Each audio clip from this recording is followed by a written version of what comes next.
오늘 또 지난 시간과 마찬가지로 동물이 등장합니다. 지난 시간에는 사자를 닮은 무엇이, 또 곰을 닮은 무엇이, 또 머리가 네 개인 표범을 닮은 무엇이, 그리고 강하고 무서운 또 무엇이 등장했습니다. 우리가 지난 시간에 다니엘의 첫 환상을 통해 적 그리스도의 가르침을 조심하고 우리가 그들의 유혹과 거짓에 넘어가지 않기 위해서는 말씀을 더욱 가까이 하고 하나님의 가르침을 잊어서는 안 된다라는 교훈을 배웠습니다.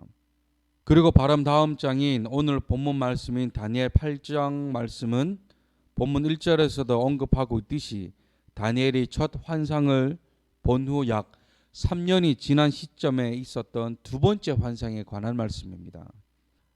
오늘은 바로 말씀으로 들어가 가도록 하겠습니다.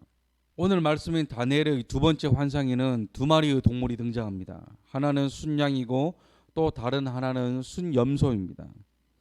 보통 성경에서 양과 염소는 대조적인 이미지를 상징하지만 오늘 본문에서는 대조적인 이미지가 아니라 어떤 나라를 상징하는 동물로 표현됩니다. 오늘 본문 말씀을 잘 유념하시면서 말씀에 집중하셨으면 좋겠습니다. 먼저 다니엘이 두 번째 환상을 보는데 강가에 두 뿔을 가진 순양이 등장합니다.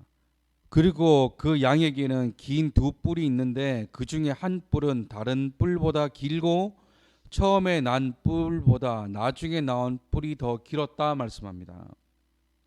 또한 이 양이 서쪽과 북쪽과 남쪽을 향하여 들이받으나 그 양을 말릴 수 있는 짐승이 하나도 없었고 그 양으로부터 구해줄 사람도 없을 만큼 강하다라고 말씀합니다. 그리고 그 다음에 등장하는 염소. 이 염소에게도 뿔이 있는데 염소의 뿔은 큰 뿔 한 개였습니다. 그런데 두 뿔 가진 양이 큰 뿔 하나 가진 염소를 보고 화를 내는 겁니다. 그래서 이 양이 염소를 향하여 공격합니다. 하지만 결국에는 양이 염소에게 패배하게 되었고 승리한 염소는 더욱 강해져 나중에는 큰 뿔 하나가 없어지고 평범한 뿔 4개가 사방을 향하여 자라나게 되었습니다. 그리고 한 뿔에는 작은 뿔 하나가 나서 남쪽과 동쪽과 영원한 땅을 향하여 커졌다고 말씀합니다. 마치 동화 같은 환상입니다. 이때 다니엘이 이 환상을 보고 무슨 뜻일까 고민하고 있을 때 천사가 나타나 그 환상에 대해 해석해 줍니다.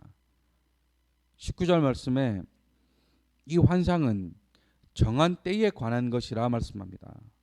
다시 말해 이 환상은 언젠가는 반드시 이루어지게 될 일에 대한 환상이라는 것입니다. 그러면서 20절 말씀에 등장했던 이 두 뿔을 가진 순양은 메대와 바사를 의미하는 것이라 말씀합니다. 우리가 계속해서 다니엘서를 다룰 때 반드시 기억해야 할 나라들의 순서가 있다고 말씀드렸습니다. 처음에는 바벨론, 그 다음은 메대와 바사, 나중에 이 바사가 메대를 통합하면서 페르시아가 된다라고 말씀드렸습니다. 그리고 그 다음은 헬라, 그리고 그 다음이 로마입니다. 이 순서를 반드시 기억하셔야 다니엘서를 이해하기가 쉽습니다. 다시 말씀을 보면 순양에게는 두 뿔이 있는데 두 뿔 중 하나가 다른 하나보다 더 길고 이 더 긴 뿔이 작은 뿔보다 늦게 생겨났다고 말씀드렸습니다. 이 순양의 두 뿔과 순양은 페르시아를 가리키는 것입니다. 바벨론 시대가 끝나고 메대라는 나라가 등장합니다. 그리고 나중에 바사라는 나라도 등장합니다. 그러나 나중에는 늦게 생긴 바사가 메대를 통합하면서 이 두 나라가 나중에는 바사 제국으로 통일되게 됩니다. 그리고 이 바사 제국을 페르시아라고 부릅니다. 이 페르시아라는 나라는 전성기였을 때 정말 강한 나라였습니다. 예전에도 말씀드렸지만 페르시아를 인터넷에 검색만 해도 그 당시 유물이나 기록들이 수도 없이 많이 등장한다는 것을 우리가 알 수 있습니다. 그만큼 강대한 나라였고 무너지지 않을 것만 같았던 나라였다라는 것입니다. 하지만 시간이 지나 나중에 헬라라는 나라에 의해 나라가 멸망하게 됩니다. 이 헬라의 대표적인 왕이 있죠. 우리가 한 번씩은 다 들어보셨을 대왕이라는 칭호가 붙은 알렉산더 대왕입니다. 정확한 그의 이름은 알렉산드로 3세입니다. 그가 헬라의 왕이었을 때 헬라는 무적에 가까운 나라였습니다. 그는 기원전 356년에 태어나 기원전 323년에 사망했는데 그의 나이 불과 33살이었습니다. 학자들의 이야기에 따르면 그가 말라리아라는 병에 일찍 세상을 떠났다고 말합니다. 그리고 그가 일찍 죽지 않았다면 지금 전 세계의 지도가 바뀌었을 만큼 넓은 영토와 많은 식민지를 소유했을 것이라 말합니다. 그만큼 대단한 인물이라는 사실을 부인할 수 없습니다. 정리하자면 순양으로 표현되는 페르시아가 나중에는 순염소로 표현되는 헬라에 의해 멸망당하게 될 것이라는 예언적인 말씀이라는 것입니다. 그리고 8절에 큰 뿔이 꺾이고 그 대신에 현저한 네 뿔이 났다는 것은 헬라가 나중에는 네 나라로 분리되게 되었다라는 것입니다. 이 알렉산더 대왕의 죽음과 관해 흥미로운 썰이 하나 있습니다. 이 썰이라는 것은 정확하지는 않지만 그 나라에 전해져 내려오는 이야기 같은 겁니다. 그 이야기가 뭐냐면 이제 알렉산더 왕이 죽기 전에 한 신하가 알렉산더를 찾아왔답니다. 그리고는 이 알렉산더에게 묻기를 당신이 죽고 난 뒤에 누가 왕이 되면 되겠습니까? 라고 물었습니다. 이제 알렉산더 대왕이 죽을 날이 얼마 남지 않았으니까 신하는 그 뒤를 준비해야 됐겠죠. 그러자 이 알렉산더 왕이 그 신하에게 이렇게 얘기했답니다. 내 다음 왕은 강한 자가 되어야 될 거야 라고 말했답니다. 그러자 알렉산더가 죽은 후 그 밑에 있던 7명의 장군이 서로 전쟁을 벌이기 시작합니다.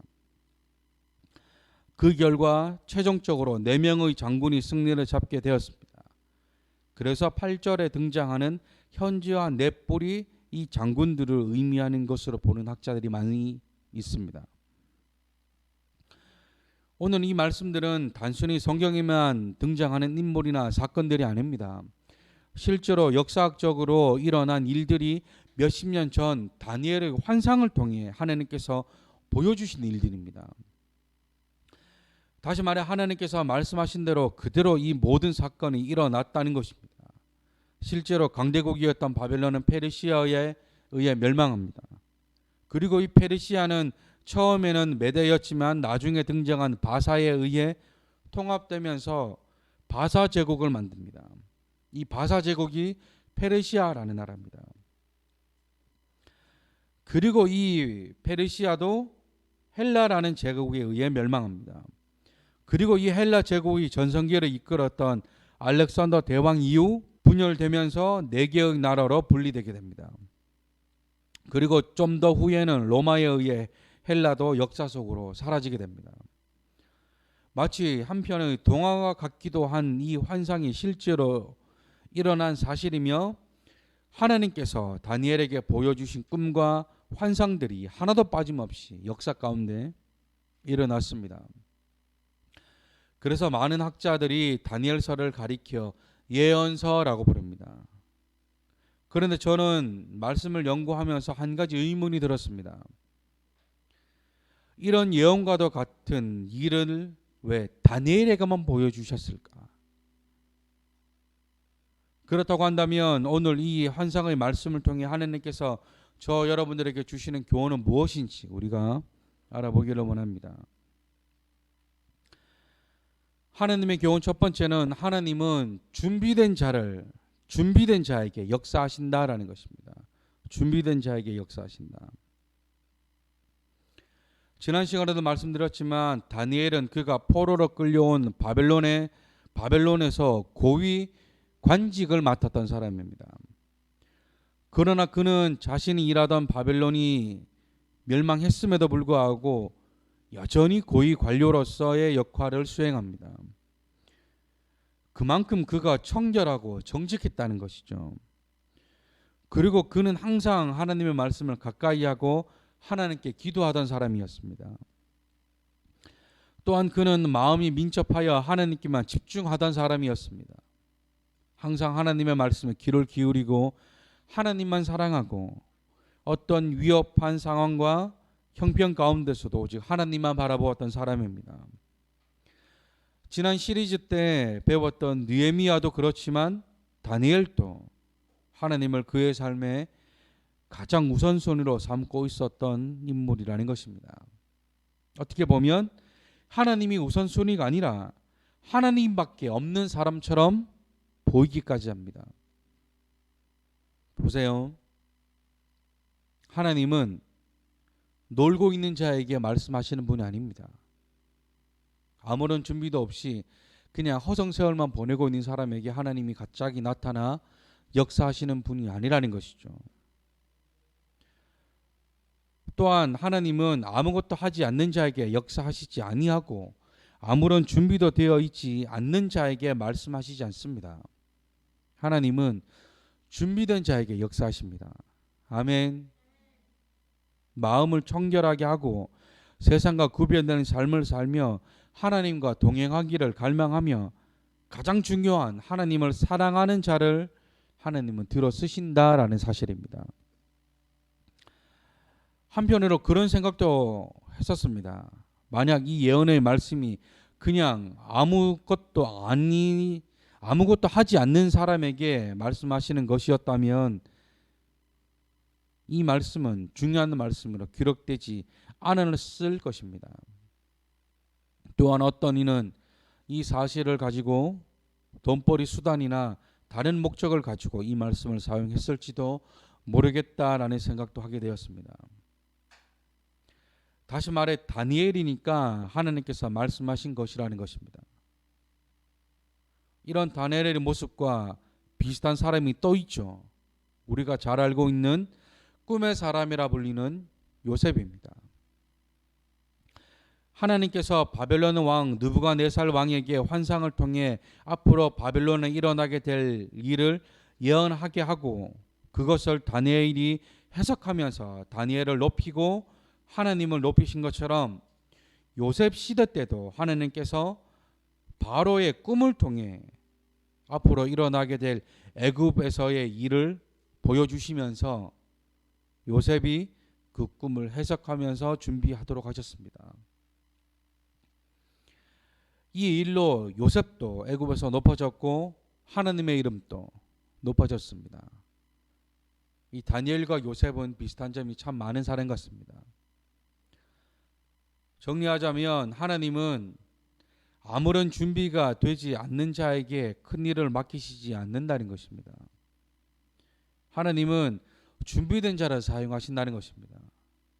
저와 여러분들도 하나님 앞에 잘 준비되어서 하나님이 쓰시고자 하는 그때에 하나님께 쓰임 받으시는 저와 여러분들이 되시기를 주님의 이름으로 축원합니다.